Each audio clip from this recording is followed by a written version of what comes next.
दोस्तों अब सीरिया की तरफ से इजराइल पर रॉकेट दागा गया है। 3 रॉकेट दागे गए थे और दोस्तों लेबनान के ही स्टाइल में, जैसे लेबनान की सरजमीन से हमास ने इजराइल की तरफ रॉकेट दागे थे, इसी तरह से सीरिया की तरफ से हमास के लड़ाकों ने इजराइल की तरफ रॉकेट दागे हैं। अभी ज्यादा जानकारी नहीं मिल पाई है, लेकिन जितनी है सारी खंगाल कर आपके सामने रख रहा हूं। रिपोर्ट के मुताबिक एक रॉकेट खुद सीरिया के बॉर्डर में ही गिर गया, दूसरा रॉकेट इजराइल के कब्जे में जो सीरिया का इलाका है गोलान हाइट, वहां जाकर गिरा, तीसरा रॉकेट जॉर्डन चला गया, वहां जाके गिर गया। अब समझ में नहीं आता, वो बात अलग है, ये अलग चर्चा का विषय है कि ये कौन से सस्ते रॉकेट दागते हैं कि अपनी जगह पर पहुंच भी नहीं पाते हैं, और ऊपर से जब इजराइल पलटवार करता है तो तितर बितर हो जाते हैं एकदम, हैं, फिर रोने लगते हैं कि ऐसा कर दिया वैसा कर दिया। अगर दुश्मन से टक्कर ले रहे हो तो तुम्हारे हथियार भी वैसे होने चाहिए। बहरहाल इससे नुकसान नहीं हुआ, क्योंकि तीनों मिसाइलें जो इजराइल के कब्जे में जगह है वहां पर भी आयरन डोम तो फेल हुआ, लेकिन किसी का नुकसान नहीं हुआ उस मिसाइल के गिरने से, क्योंकि मिसाइल खुले इलाके में गिरी। अब दोस्तों सवाल आपका यह है कि इजराइल ने इसके बाद क्या किया। दोस्तों इसके बाद इजराइल ने मोटरार और तोपें दागी हैं, और इससे सीरिया के एक आम नागरिक को बहुत ज्यादा चोट आई है, अस्पताल में भर्ती है, वीडियो ब्लर है, पांव पूरी तरह जख्मी है। माफ कीजिएगा, मैं तस्वीर आपको दिखा नहीं सकता और इसको ज्यादा देर रख नहीं सकता, हटाओ इसे। दोस्तों अब कहा जा रहा है कि इजराइल कुछ बड़ा कर सकता है।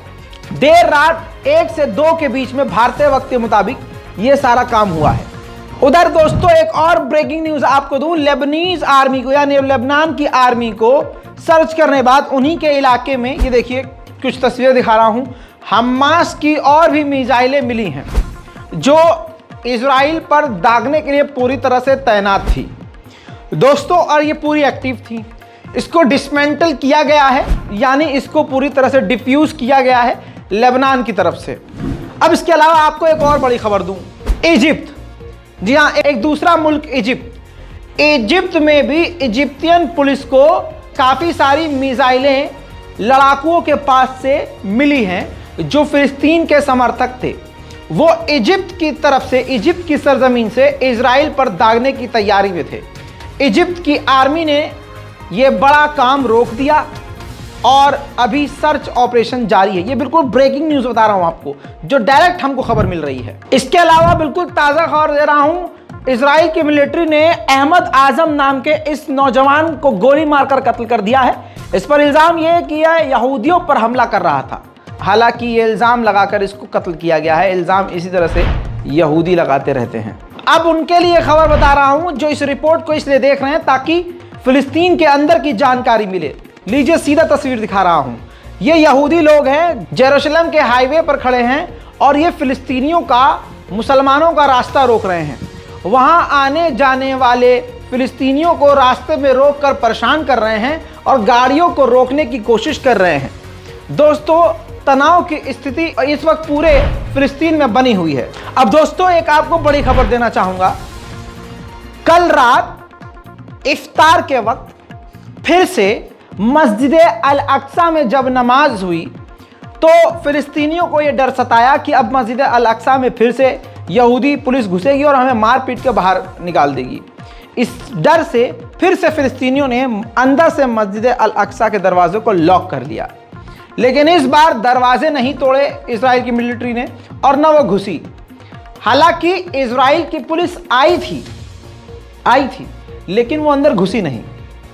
इसके बाद पहले मैं आपको फुटेज दिखा देता हूं। ये देखिए दोस्तों, ये बंद किया हुआ है, आपको देखिए, ये देखिए, ये बंद किया हुआ है। ये फिलिस्तीन के लोगों ने मस्जिद अल अक्सा का दरवाज़ा अंदर से लॉक कर लिया है डर के मारे कि इजराइल के जो फोर्सेस हैं वो आके हमको बाहर ना निकालें। ये देखिए दोस्तों, अब ये दूसरी तस्वीर आपको दिखा रहा हूँ। मिलिट्री जो इजराइल की है वो मस्जिद अल अक्सा के सहन के बाहर इंतज़ार कर रही है, दरवाजे पे खड़ी हुई है, ठीक है, और अंदर घुस सकती थी, लेकिन क्योंकि इस वक्त पूरी दुनिया की नज़र फिलिस्तीन पर टिक गई है जाकर, तो इजराइल की मिलिट्री अंदर नहीं घुसी। अब आपको बड़ी खबर बता रहा हूँ इसके बाद। अब बड़ी खबर ये है कि जॉर्डन से इजराइल ने शिकायत करी है। अब जॉर्डन का क्या रोल है बताता हूँ। मस्जिद अल अक्सा के मुद्दे पर जॉर्डन सख्त रहता है और जॉर्डन की एक टीम है, सिक्योरिटी टीम, जो मस्जिद अल अक्सा के परिसर में ही रहती है ध्यान रखने के लिए। ये समझ लीजिए आप, वहाँ पे दफ्तर है। तो इजराइल ने जॉर्डन से कहा है कि आप अपनी टीम को बोलिए कि मस्जिद अल अक्सा के अंदर जिन लोगों ने मस्जिद अल अक्सा के दरवाजे को लॉक किया है उनको बाहर निकालें ताकि उनको गिरफ्तार किया जा सके। दोस्तों, ज़बरदस्ती टकराव का माहौल इजराइल और ख़ासकर कट्टर यहूदी बनाना चाह रहे हैं। ऐसे में देखिए, मस्जिद अल अक्सा की दीवार जिसे वो पवित्र मानते हैं, वहाँ हज़ारों की तादाद में यहूदी पहुंचकर अपने धर्म के हिसाब से प्रार्थना कर रहे हैं।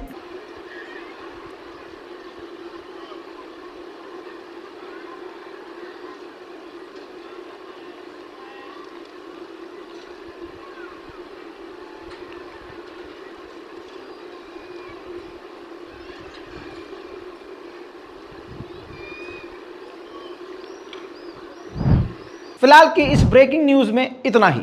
हमारे रज़ा ग्राफिक चैनल को सब्सक्राइब कर लीजिए ताकि दुनिया की बड़ी बड़ी खबर और ख़ासकर फ़िलिस्तीन और इजराइल और ये जो कुछ भी मिडिल ईस्ट में हो रहा है, ये सब की सब आपको खबर आसान ज़बान में सबूत के साथ इसी तरह से देता रहूँगा। जय हिंद।